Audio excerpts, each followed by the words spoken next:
I'm the VP of Engineering at Wallaroo Labs, and the second half of this talk is going to be about what we do at Wallaroo Labs, so I won't really talk about that. I'm also the member of the core team for Pony, which is a really awesome programming language which you haven't heard of, which you really should, and some other stuff, including being a lover of French street art, and almost every picture in here was taken somewhere on the streets of Paris. There's lots of Twitter places where you can find me because I like to tweet far too much. So this talk, Pat, Helland, and me, it's about a paper that I really love. For a paper that I really love, my inability to get the title correct when I'm just saying it extemporaneously is quite impressive.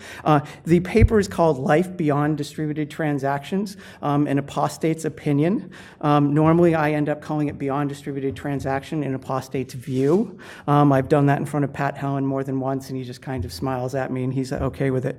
But this is a paper that I talk about a lot in a lot of different places because I just really love this paper, and I love Pat's papers in general. And one of the things I love about them is that there's a lot of papers which tell you how to do something, right? And Pat's papers generally are more descriptive rather than prescriptive, right? It tells you about a general way that you can go about solving a problem rather than giving you very specific ways that you might go about doing it. So there's a lot of wiggle room in there. I like to think of these more as they're more like engineering papers than computer science papers. That distinction might not make sense to anybody else, but it makes sense to me. Hopefully it makes sense to some people here. And so this paper in particular, there's two versions of it. There was an original version that came out in 2007 when everybody loved NoSQL and it was a thing that was starting to happen and whatnot. And then there's an updated and abridged version that came out in 2016, which is probably a slightly easier read. I would advise folks to go out and read both of those. There's a link to a GitHub repo at the end of this talk where there's links to basically everything that I might possibly mention during this talk. And the paper itself is kind of database-centric. Pat's background is in databases, but it's really applicable to really applications in general that might care about state. And over at Wallaroo Labs, the system that we built, that I'm going to talk more about later, it's in a lot of ways it's inspired by this paper, and I end up talking about this paper a lot because when people were trying to understand what it is we built, one of the things that I've often done is said, "Have you read Pat Helland's paper? Blah blah blah blah blah." And for everybody who says yes, that's probably about 1 out of every 10. I'm like, "Oh, good. So our thing is like that, except X, Y, Z," and it's been a wonderful way to do this. So I really love this paper. And it's a paper, well, as from the title that was up there, about how you can scale stateful applications infinitely. This, of course, there's an awful lot packed into that. For example, what on earth does scale mean? There are many different dimensions that you can scale, and the paper discusses one particular one, and we'll get to that in a minute. But first, really, what's in this talk? I want to cover what scaling means in the context of the paper and how we're going to be talking about it in this talk. Then cover a few axioms, which are covered in more detail in the paper, but which for the time that we have here, you're going to have to accept the axioms. Even if you don't believe them, please accept them for now. Maybe by the end of the talk, you might have just started believing them and you won't feel the need to come up and yell at me about them, but if you want to afterwards, feel free to come up and yell at me about them afterwards. I used to play in punk rock bands. I enjoy arguing with people after talks, so go right ahead. And then I'm going to talk about two big ideas that are in the paper. There are a number of ideas, but there are two which really speak to me. I'm going to talk about those. And then I'm going to talk about a real-world examples of those put into practice via the product that the company that I work at builds, which is called Wallaroo. All right. So scaling. What is scaling when we're talking about saying stateful applications that can scale infinitely? Well, in terms of Pat's paper and for this talk, what we mean when we say scaling is we're scaling the number of things, right? We're not scaling the size of things, but the number of things. So for example, if you imagine a database where you have customers and orders, for example, right? We're gonna be talking about scaling in terms of being able to add more and more customers as we go along. So we could start with 10, but we could have some infinite amount of customers in the future that we're going to be able to operate on or orders. We're not talking about scaling in the sense of maybe like a customer record takes 10 kilobytes today and is gonna take 3 gigs tomorrow. That's an entirely different type of scaling than we'd be talking about. We're also not talking about scaling transactions or throughput, right?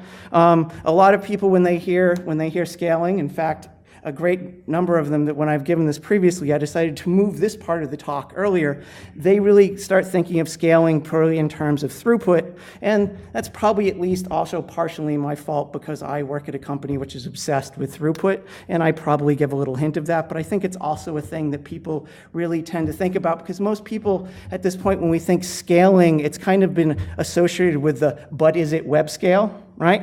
Which is, and when web scale is always just means how many transactions can I handle? How much can I take, right? So, yes, we're going to talk about scaling things, whatever those things might be. All right.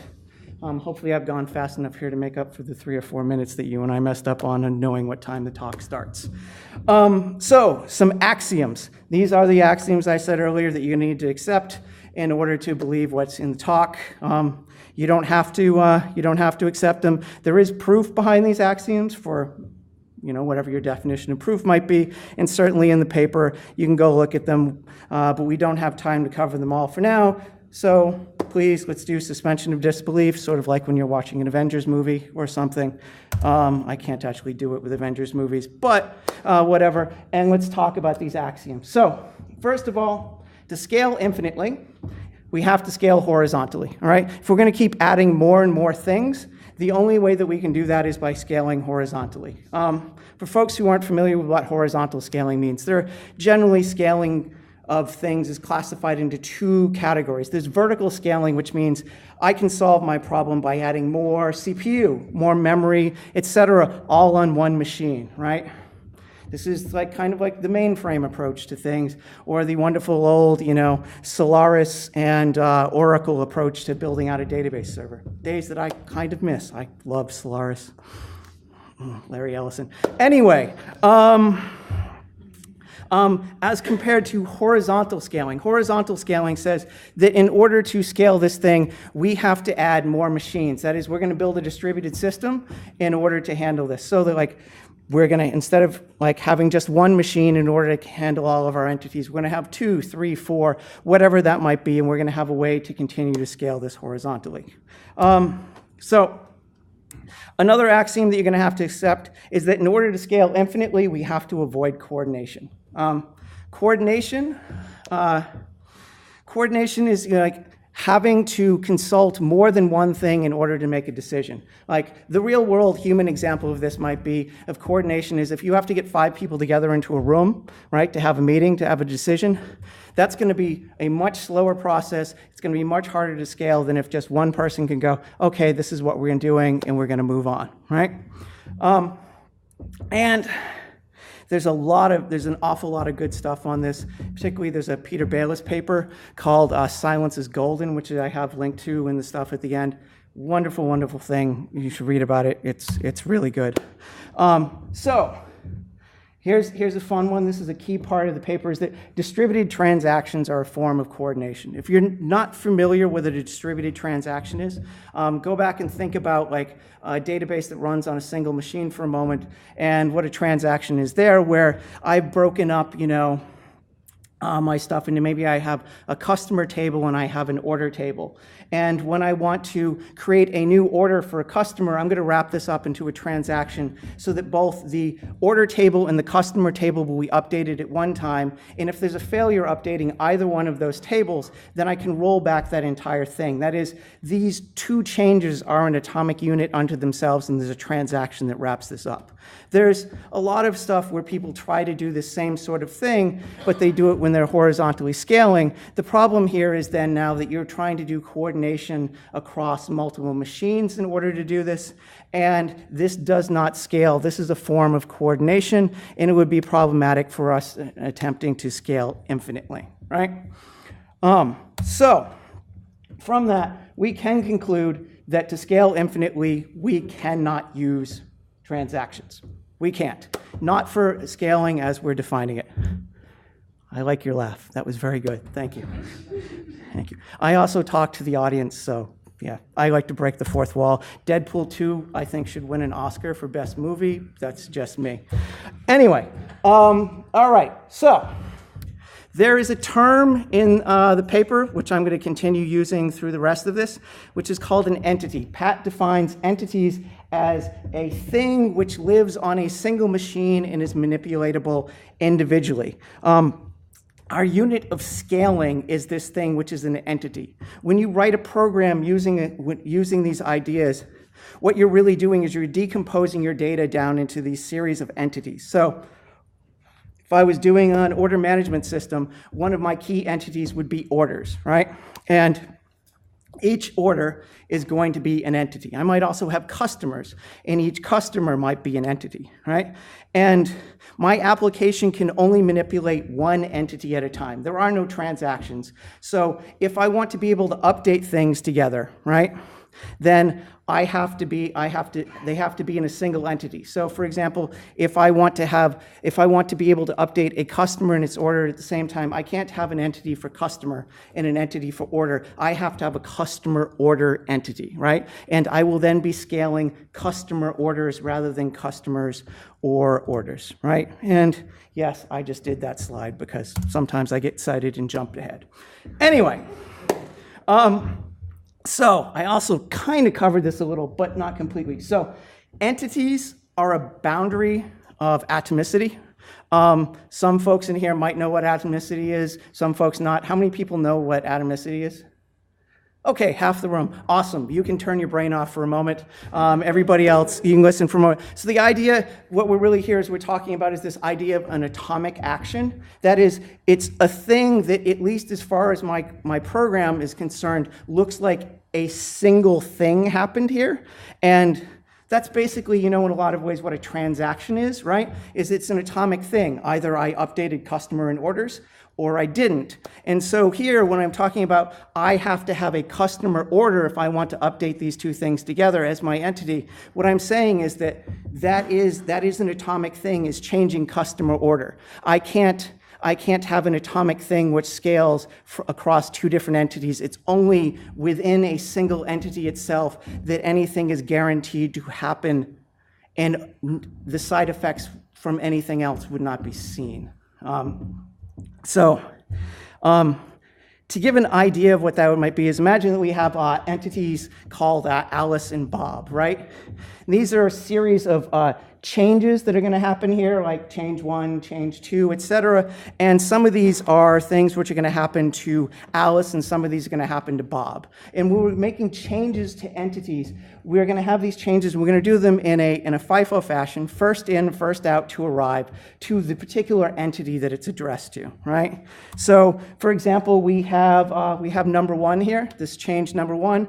This will happen on Alice before our change number 2, right? We'll apply change number 1, then we'll apply change number 2. It'll be done in an atomic fashion. The change from 1 will happen before the change from 2, and there is a queue of all of these changes that can build up, which are for Alice, right?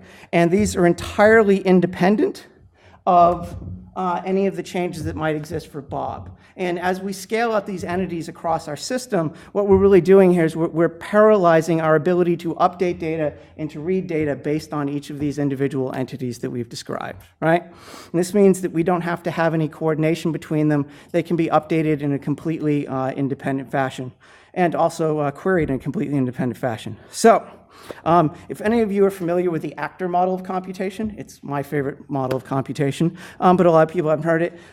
This might sound an awful lot like an actor system. In a lot of ways it is. It's a great fit. If you haven't heard of the actor model, don't worry about it. But The other thing that also might remind you of, and I sort of hinted at this earlier, is this might remind you of NoSQL systems, right?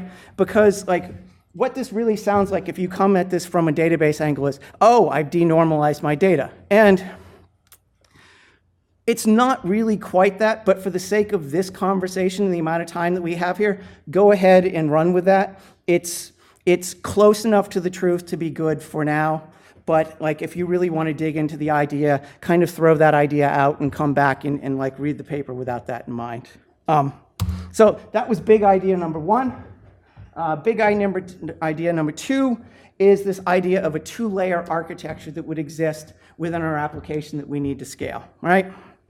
So what these sort of applications would look like, according to Pat's paper, right, is something like this, where we have these two layers. The top layer, as you might think of it, this is a scale-agnostic layer. We can have our business logic in this layer where we're concerned with updating entities, for querying entities, et cetera, but it doesn't know anything about scale. It doesn't know anything about the number of machines or the number of processes that our system might be running on, right? That's all in this lower level down here, which is scale aware, right? So you can imagine that this is an area where like this now knows, oh, this entity lives on this machine in this particular data center in AWS. This other entity exists on some other machine somewhere else. And if you want to make an update to the first one, you have to go out to that data center. And if you want to make an update to the other one, you have to go to this other data center. And all of that logic is down in the scale aware section, right?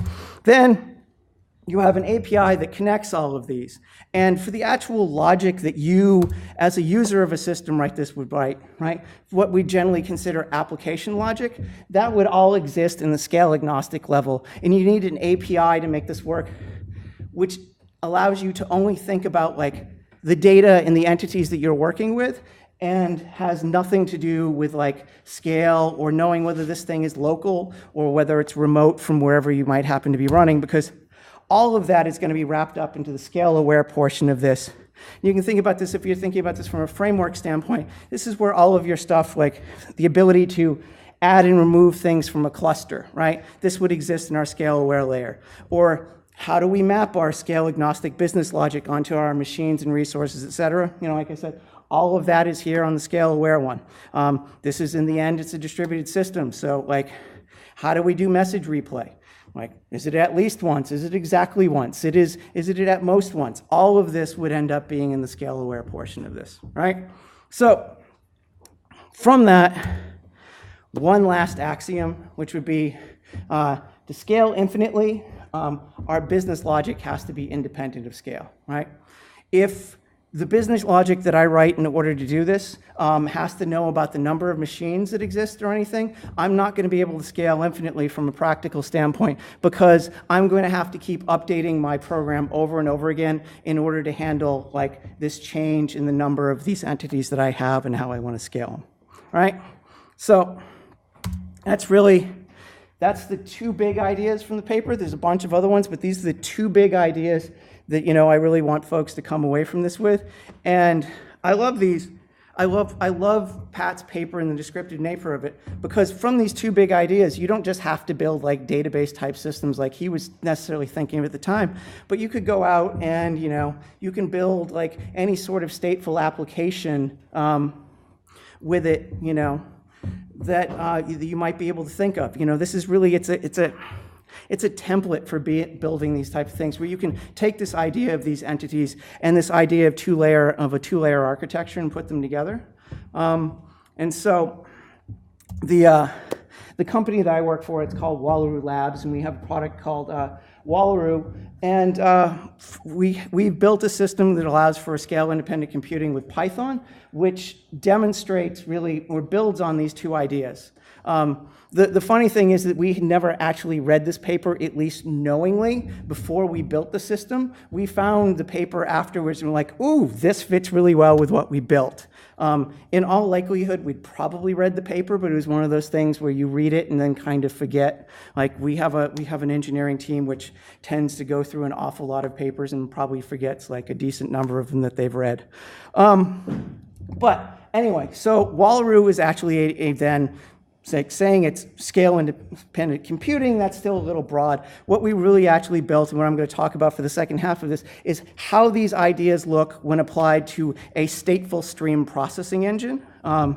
For those who don't know what a stream processor is, you could think of things like in the big data space, if you're aware of them, stuff like Apache Flink, Apache Storm, et cetera. The basic idea is it's a data processing system where you have data which comes in as sort of like an individual data point at a time, and you can operate on it. When we say stateful, we mean things like it has the ability to manage state so that you can like build up aggregations over time, et cetera, and whatnot, without needing an external system like databases in order to hook them up to, right?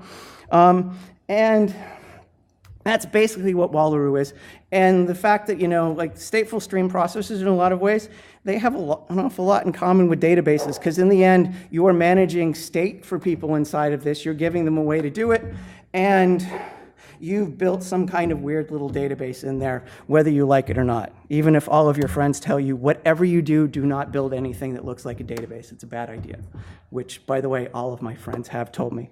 So, Wallaroo, when we get into this, we have this stuff that looks an awful like entities, but we call them state objects. They're atomic units of change. Access to them is serialized in the fashion like we showed earlier with the entities, and each one is addressed by a unique key within a given namespace so that you can find them, right? For example, customer with ID 10, order with ID 20 so that you can get them.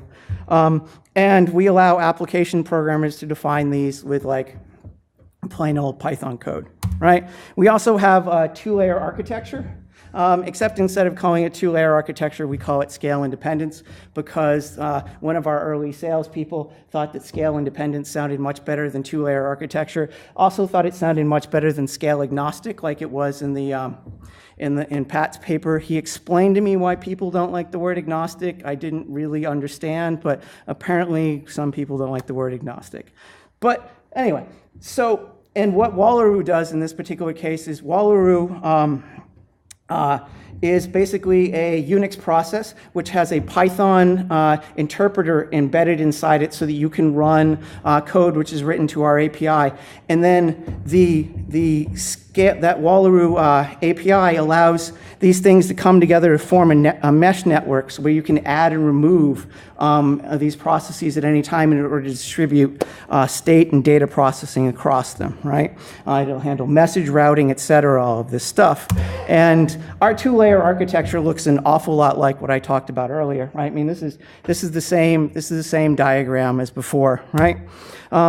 Except, okay, here, this is user-supplied logic that somebody's going to put in, right? There's our Wallaroo API here, which people write to, which allows them to run on the Wallaroo runtime, which handles all of the fun distributed systems problems that you would have otherwise, right? What time is this supposed to be done, by the way? 25 past. Ooh, 12 minutes, okay. I'm talking like a New Yorker. I'll get there, no problem. All right, so this is all great. This is an awful lot of theoretical stuff, et cetera. I like to learn by seeing examples of things. It helps for me. So let's take a little bit of a look of what a Wallaroo system would look like for this to give an idea of something. And in particular, I'm going to talk about this example application. It's one of the earlier ones that we did with it for how all of this comes together. So this is application that we built for an early client. It's called Market Spread. We worked with banks in the beginning. And the idea of this application was that you have these two streams of data that are going to be coming in, right? You got market data and orders for, even though we're in New York, and we assume not everybody understands all of the finance terms. I worked here for 20 years and didn't until I took this job. But market data is basically just tick data of, oh, okay, this is the price of IBM now, this is the price of Apple, et cetera, and whatnot. And orders are some customer order to buy or sell stuff and whatnot. And we have these two streams of data that are going to come in. And then we also have this one sink, right? This is a series of rejections that might happen. The idea behind this application is that every now and then, something weird might happen in the market where we want to stop trading on certain stocks, right? We might not want to have them for a little while. But this is going to be so rare that we don't want to send every check through ahead of time before we put an order in. Instead, we want to do this after the fact, where we can probably pull it back in a fairly quick fashion. And I never really understood what the point of this an application like this was until, I think it was last year, somebody at NASDAQ did an update, and of course, in the way that config files always end up messing something up on an update. After hours on like a Thursday, the stock price of Amazon went up by like 5x, right? And if you have systems which are doing like algorithmic-based trading or even just limit-based trading where I say, hey, sell my Amazon stock if it goes over this price, right? That's not actually the price, and it's going to get corrected, and I'm going to end up being screwed. So the idea behind this is, ooh, that went out there, but wait, something really weird happened here, and I want to start pulling back any of the orders that were there for this. We don't actually want that to go through. So that's the general idea of what this system would be doing, right? Because we'd have these orders, and they're going to come in, and like, for example, we're going to have a trade for something from Microsoft, and we want to check it against this state, right? And we're keeping this state in memory, this what's the latest thing that's going on with Microsoft? Should I be rejecting orders for Microsoft? And if yes, then I want to generate a rejection which will be sent out to another system where a cancel can actually go out. And we have this second stream of data where it's like, okay, we have the market tick data coming in, and like, we want to update the price of Apple in order to be able to run our algorithm, right? That's, basically what we have there. So that's a data flow application, right? There's 2 pipelines worth of data there, and part of this is we have an API which will allow you to describe an application like this, right? This is that application described using our API, right? In this, we have two data pipelines. This one right here defines our order pipeline, right? And this one defines our market data pipeline, like we saw on the previous slide, right? And each of these, hey, yep, we've given them a name, orders and market data. And in this particular case, we're receiving this information over TCP, right? And in each of these cases, this is how with Wallaroo you indicate that that this is running against some sort of state which Wallaroo will be managing, and there's some additional stuff in there that you don't have to worry about, where each one of them is actually running a separate computation, one to check the order, right, and one not to, right? So that's our particular one for all of our operations against orders, and that's our operations against the market data stuff. And then we also have, these 2 possible things that can happen with it when it comes out. So if we look at this, you see for orders like we had on the diagram here, it's possible that we're going to have an output which we'll send out over TCP in this particular case to going out to a sink where it could go to some other system. And if you saw in the previous one, there's nothing that happens with the market data stream. It's just purely updating state in memory, and then it's done, right? So the thing that I want to highlight here about this is that scale-independent or scale-agnostic part of the 2-layer architecture that we're talking about, right? There's nothing in here about the number of machines that this might be running on, right? There's nothing about whether this is like going to be running on machines that are in separate data centers or anything else. It's just the flow of data and the computations that we're going to be running on that data, and a little bit in there as well, if you understood Wallaroo, the definition of like the data type for that data that's going to be stored. That's the little symbol data thing that's hanging out there, right? And this allows the user to then write logic that fills in the rest of that's there in order to be able to execute this application. Like, for example, this is what the computation that runs on the market data looks like, right? This is basically some simplified logic. If you're in finance, you're probably looking and go, that's a weird thing, but this is actually more or less the simplified version of what the client wanted to do for stuff. It was very simplistic, but it met their needs for what they were looking for, right? This is just some plain old Python stuff. And again here, there's nothing about There's nothing about like the number of machines, et cetera, or anything there with that. Because, you know, all of that logic, that's down there in the runtime. This mesh of cooperating processes, and nobody actually has to, like, who's writing an application like this has to worry about any of that stuff for the number of machines, right? So we have these state objects, right? These entities that we're talking about. And I want to talk a little bit more about what those look like as we get here towards the end. One way that can help to think about how you'd handle all of these things within a system if you're building it is just kind of think of it as if it's one big map, right? Got a big map. We got like market data, and we need to update and just state. It's just this big kind of amorphous blob of state. Or more particularly, though, when we said we're going to break this down into entities, in the case of like this market data application, these entities are actually information about stock symbols, right? So we could have each one of these, right, for a each one of these for a different stock, where we got like Apple in there, IBM, Microsoft, et cetera. And when we want to do an update for anyone, we can extract a key from the incoming information to say, oh, hey, this is an update for Microsoft, and oops, and that's going to cause us to update this particular entity, right, that exists for Microsoft. So it's kind of like a big map, except this is a map where then we can partition this potentially across multiple machines, right, in order to handle that. And that's part of what Wallaroo does, right? We do hash partitioning, where you can divide this up. And if you're building like a scale-independent application like this, you're going to need to do the same type of stuff. You're going to need to be able to take these state objects, and you're going to need to be able to distribute them across an entire cluster of things.